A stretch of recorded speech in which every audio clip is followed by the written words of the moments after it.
trabalhos e ações importantes para a comunidade só são realizados com excelência pelo terceiro setor, ou seja, pelas ONGs e grupos organizados, muitas vezes pela própria comunidade. Nós vamos conhecer algum deles agora. Com a agulha nas mãos ou sentadas à máquina, elas costuram.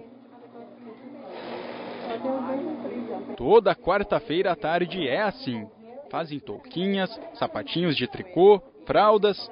Trabalho do grupo da terceira idade da Associação de Moradores Saturno, que fica no bairro Santo Inácio, em Curitiba. Parte do material que é produzido pelas mulheres aqui da associação é doado para a maternidade Vitor Ferreira do Amaral e repassado a pacientes carentes do hospital. Um trabalho que recompensa pelo simples fato de ajudar ao próximo. O único interesse nosso é essa integração que a gente quer fazer, sabe? O conjunto, que é um conjunto bom, onde a gente mora, e ajudar a nossa vizinhança que mora no entorno. Nós fomos conhecer outro bom exemplo, o Clube de Mães e Amigos do Chapinhal. A entidade sem fins lucrativos ainda não tem sede própria e, por enquanto, funciona improvisada na garagem da Casa da Presidente, que é uma espécie de faz-tudo por aqui. Ela serve até de modelo para as roupas feitas de material reciclável, como este vestido de caixinha de leite. O clube atua em um dos bairros mais carentes da cidade e o reconhecimento do trabalho é o que move essas mães. Quando você sai assim, que você vê a pessoa, olha, muito obrigado, às vezes eu nem lembro que eu ajudei aquela pessoa, mas a pessoa se lembra e vem me agradecer. Estou emocionada. É gratificante, é muito gratificante. A Fundação de Ação Social de Curitiba dá suporte financeiro, estrutural e logístico para as entidades do terceiro setor. A diretora de planejamento da Fundação destaca que a FAS também procura apontar as principais necessidades sociais da cidade para essas organizações. O primeiro passo no desenvolvimento de um plano municipal é valorizar as iniciativas que já acontecem no terceiro setor. A gente não pode esquecer que muitas das ações, por exemplo, como acontece com a pessoa com deficiência, só acontecem por meio de entidades sem fins lucrativos. Quer dizer, o governo ele não tem, às vezes, a expertise que já foi desenvolvida por essas entidades. Isso a gente vê, por exemplo, no caso das APAES e outras entidades co-irmãs que atendem a pessoa com deficiência. Então, na FAS, nós queremos o quê? Nós queremos valorizar essas iniciativas, mas é função nossa, do governo, dar uma visão estratégica para determinados segmentos. Então, qual é a visão que a Prefeitura de Curitiba quer dar em relação à pessoa idosa? E como que as entidades sem fins lucrativos podem contribuir em relação a isso? E nós não temos dúvida nenhuma que elas podem e nós também precisamos que elas contribuam, né? É um lado ajudando o outro. E como saber se uma ONG realmente está atuando de forma correta? Como ajudar também um setor tão importante como esse? Sobre esse assunto, nós recebemos aqui no estúdio do E-Paraná a diretora do curso de Serviço Social da PUC, Maria Isabel Pires. Tudo bem, Maria? Tudo bem, professor? Boa noite. Boa noite, seja bem-vinda. Obrigada. Nós vimos aí na reportagem vários exemplos de vários setores, inclusive, que atuam na sociedade, de certa forma auxiliando o poder público, que seria, claro, tarefa de todos os governos, mas algumas tarefas são exercidas por essas entidades. Como que a pessoa que está vendo agora o nosso jornal pode ajudar, pode colaborar, pode se informar sobre isso? Na verdade, essa questão da participação da sociedade civil, ela não é nova no Brasil, né? Ela já remonta na nossa história, tempos atrás, e a grande questão é essa. Ela sempre surge, esse terceiro setor, essas entidades da sociedade civil, para cobrir e para atender necessidades humanas que não são atendidas, não eram naquela época atendidas pelo Estado. A intervenção do Estado nas políticas sociais, o início da proteção social, né, na época dos anos 30 aqui no Brasil, então é aí que o Estado passa a ter as primeiras iniciativas de proteção. Então era muito forte o trabalho das entidades. Isso foi ocorrendo na história até que nos anos 90, final dos anos 80, né? Enfim, com as mudanças nas relações Estado-sociedade, houve uma expansão muito grande, estimulada pela reformulação do Estado, e nesse caso houve uma expansão, né, nessas entidades prestadoras de serviços socioassistenciais, nas várias áreas, especialmente na proteção à criança, ao idoso, ao deficiente, na área da assistência social, da educação, né, e da saúde, são as áreas prioritárias. E esse trabalho hoje é feito em parceria entre a sociedade civil e o Estado, né?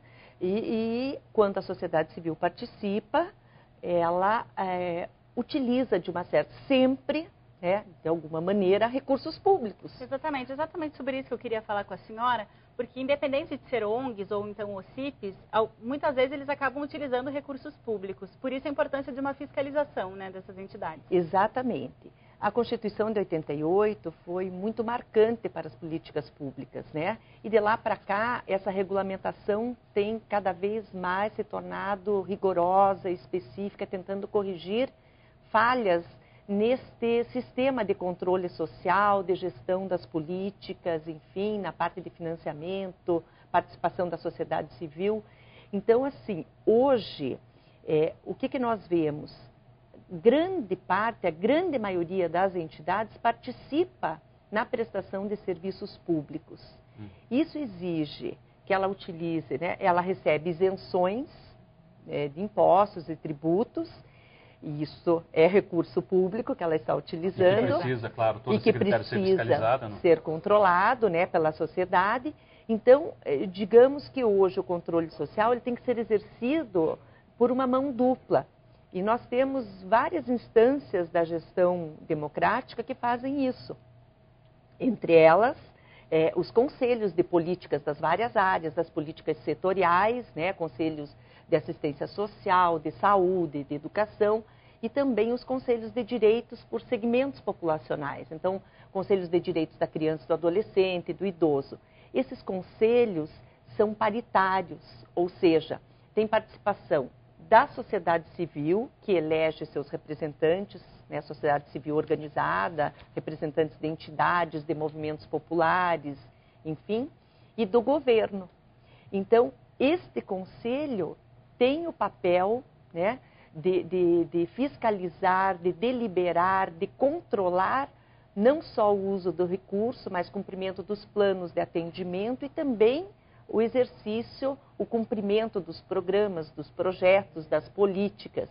Então, é importante que esses conselheiros estejam capacitados e publicizem essa realidade que eles vivem nos conselhos com a comunidade, com as entidades que eles representam. E o fato de ter havido aqueles escândalos de algumas ONGs aqui no Brasil, de favorecimentos, recebimento de recursos públicos, mudou um pouco. Quer dizer, os olhos da sociedade estão um pouco mais atentos também a essa realidade, não é? Com certeza, né? Porque se isso aconteceu é porque tinha alguma brecha, alguma possibilidade.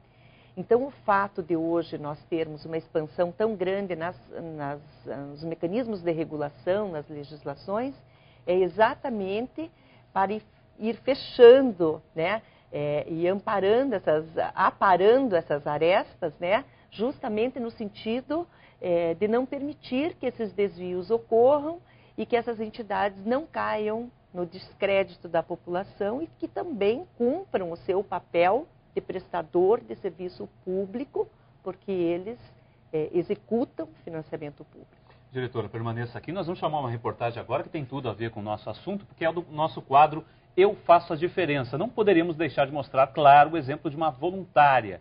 Ela conheceu o Hospital de Clínicas de Curitiba numa fase difícil da vida, quando o marido precisou de tratamento. Mas foi a partir daí que ela se envolveu com o trabalho comunitário e hoje Noemi é uma das pessoas que dão conforto aos pacientes e familiares que precisam do hospital. Sou Noemi Avello, nascida em Guarapuava e moro em Curitiba. Trabalho há 21 anos aqui no serviço de voluntário do Hospital de Clínicas, desde o início da implantação desse trabalho aqui, né? Eu me sinto feliz aqui, eu tenho um carinho muito grande pelo hospital referência, né? Que também passa por dificuldades. Mas eu estou aqui sempre junto, batalhando, né? Para o que eu puder fazer, que é tão pouco. É uma coisa assim que me preenche muito, em todos os sentidos. Estar aqui. Essa faz a diferença.